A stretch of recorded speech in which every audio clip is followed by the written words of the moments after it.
তো সকাল সকাল পাগলের মতো কোথায় বেরোচ্ছি দেখো। মেয়েদের না বাড়িতে সামনে থাকে এরকমটাই হয়, কোথায় যায় আর কোথায় থাকে, তাই না? তো সেরকম আমারটা ওই দশা হয়েছে। অঞ্জুমনি দাঁড়া দাঁড়া, আমি কোথায় চড়ি চড়ি। আচ্ছা চললাম। হ্যাঁ হ্যাঁ চড়েছি, হ্যাঁ চড়েছি চড়েছি।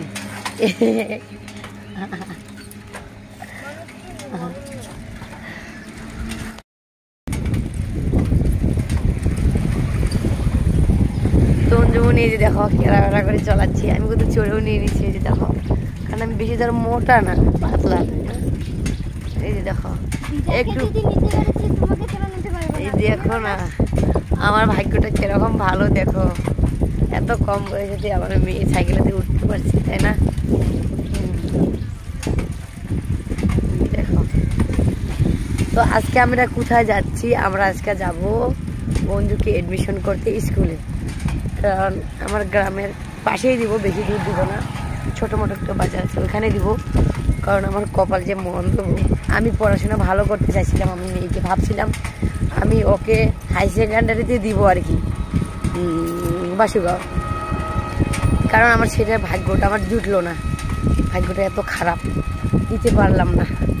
ভাবছিলাম যে গাড়ি দিয়ে যাবো, রাখে আসবো গাড়ি এক বছর 1-2 বছর, তারপরে একা যেতে পারবো, তাই না?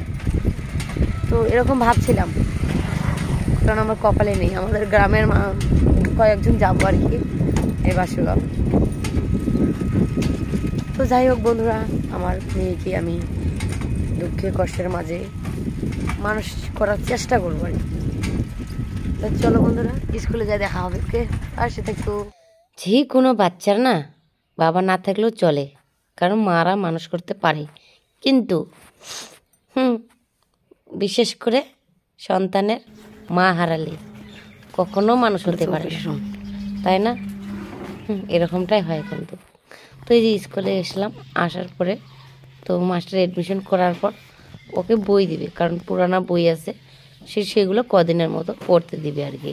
তো আমরা এখন অফিস রুমে বসে আছি, আর স্যারটা ওইদিকে বইটা খুঁজছে, ওই যে, আর আমি এইদিকে বসে আছি, অঞ্জুমনি আর আমি। চলো এখন যাই বন্ধুরা, আমাদের এডমিশন করা কমপ্লিট হয়ে গেল। তো এখন আমরা যাচ্ছি বাড়ি।